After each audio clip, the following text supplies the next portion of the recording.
Story lovers, are you ready to hear a tale that will take you to meet the king of the jungle? Well, today we are hearing about Jabulani and the lion.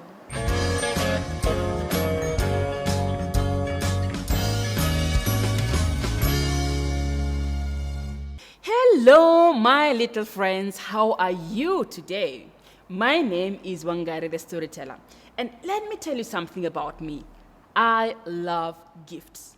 I love giving and receiving gifts. And this year, for my birthday, a friend gifted me this beautiful book with so many stories. You can see the book is called The Best of African Folklore. And I absolutely love the stories. In fact, I'm going to read for you one of the stories in the book.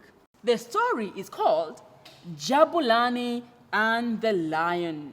And it comes all the way to the south of Africa. It comes from Swaziland. Jabulani was pleased with life. He sang to himself as he walked through the forest. And soon he approached a big log trap built by one of the hunters in his village. A plaintive voice called to him as he passed, "Jabulani, my friend, please set me free. I am dying from hunger and thirst." The boy was kind at heart and always ready to help those in trouble. But this was a lion in the trap, and helping the lion was an entirely different matter. If I let you out," he said, "you'll probably be so hungry and you'll eat me." "Oh, no, I would never do such a dreadful thing. I promise most faithfully that I will not eat you.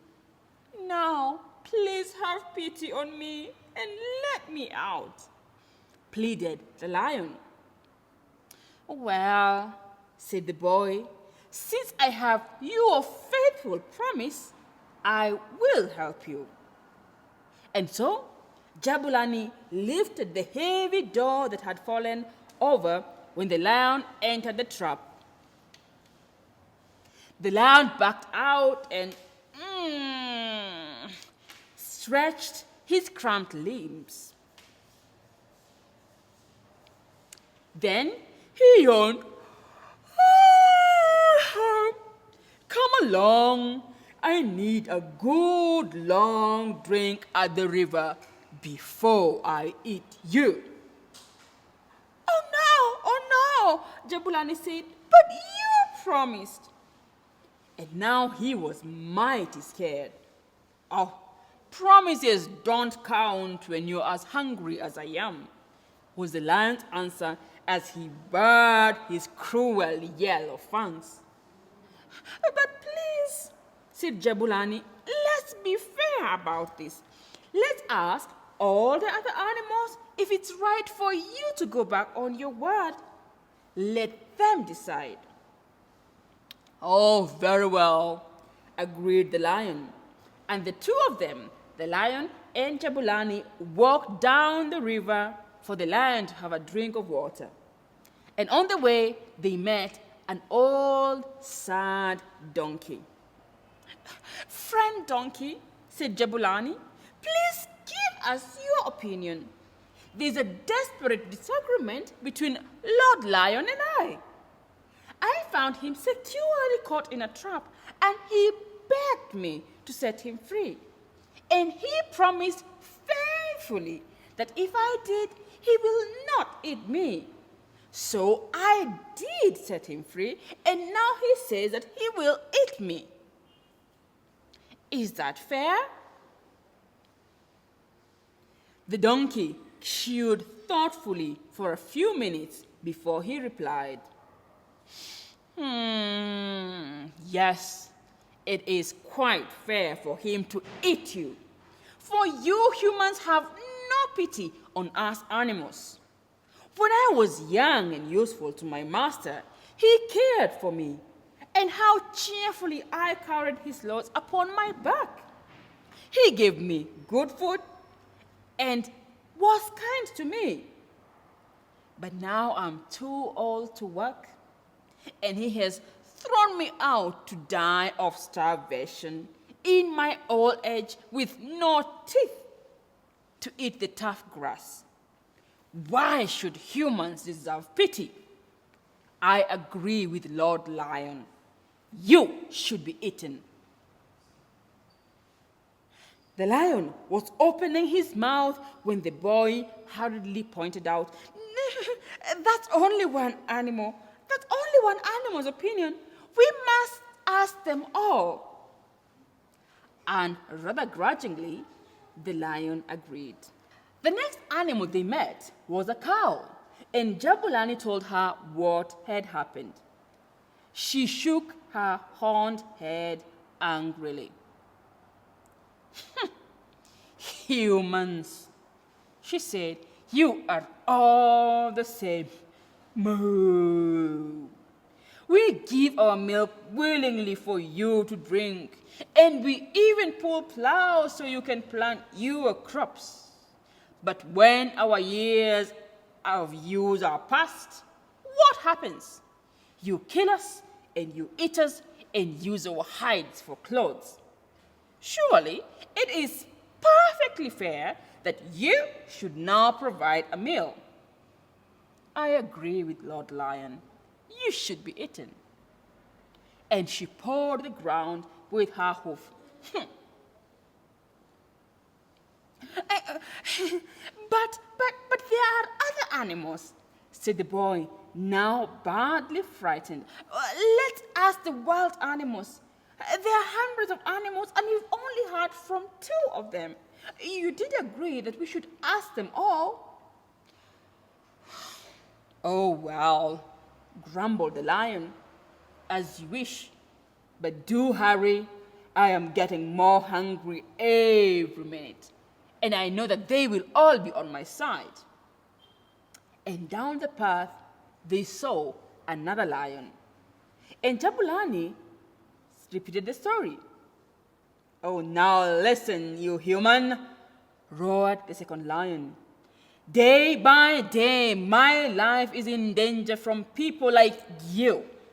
I can't drink water at the river without glancing over my shoulder all the time to be sure a spear is not hurtling towards me from some crafty hunter. How can we live at peace with such worries? Surely it is fair for my brother to eat you up." "But please, friend lion, for you called me friend before I released you," begged Jabulani, trembling. "Let's ask the antelopes. They are wild animals too." But one after the other, the antelopes condemned the human race. "We live in fear of our lives," they said, "because you are hunters and you are dogs. All they want is to kill us because they are hungry. Isn't it fair for you to provide a meal now for an animal who is hungry?" By this time, Jabulani had given up hope of ever seeing his home again. Then he saw a jackal slinking along one of the paths that crisscrossed in the forest. "Uncle Jackal," he called. "Of all the wild animals, you're the only one who has not given us your opinion." And once more, he went through the whole story of how he had set the lion free. "Is it fair that in return for my kindness, he should eat me?" Jabulani asked.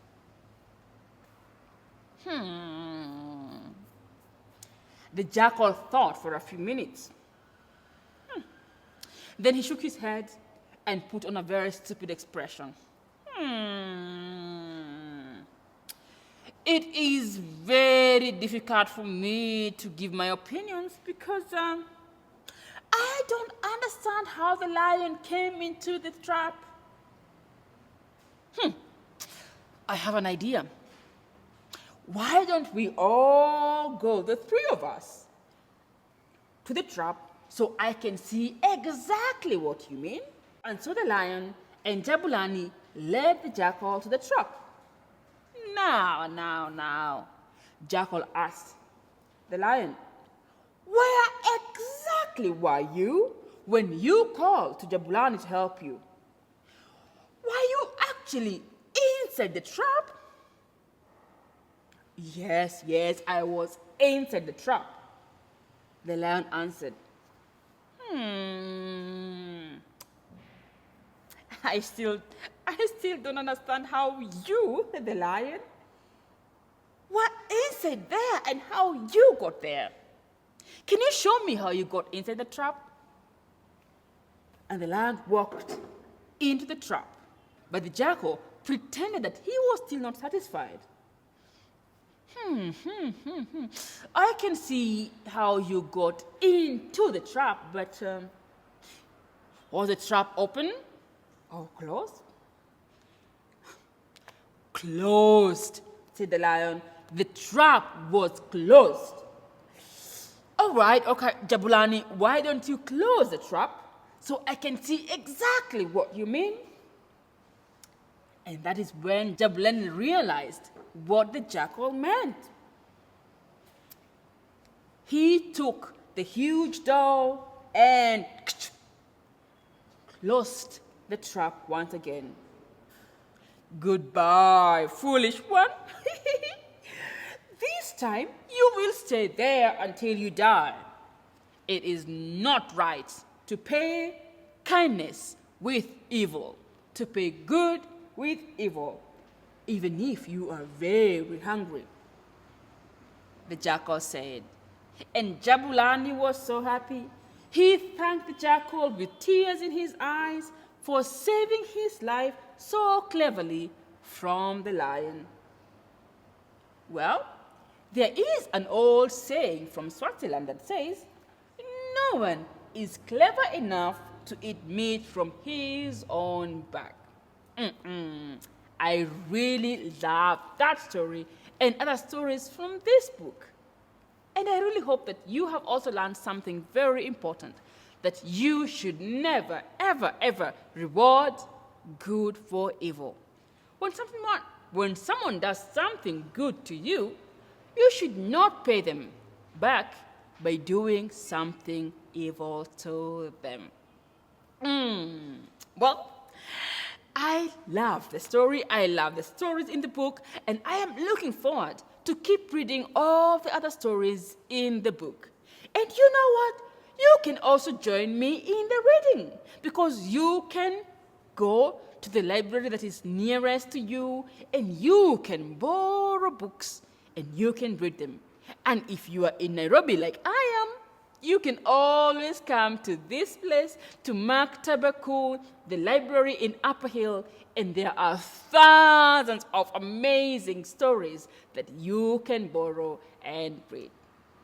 Well, that's goodbye from me, and until next time, ciao.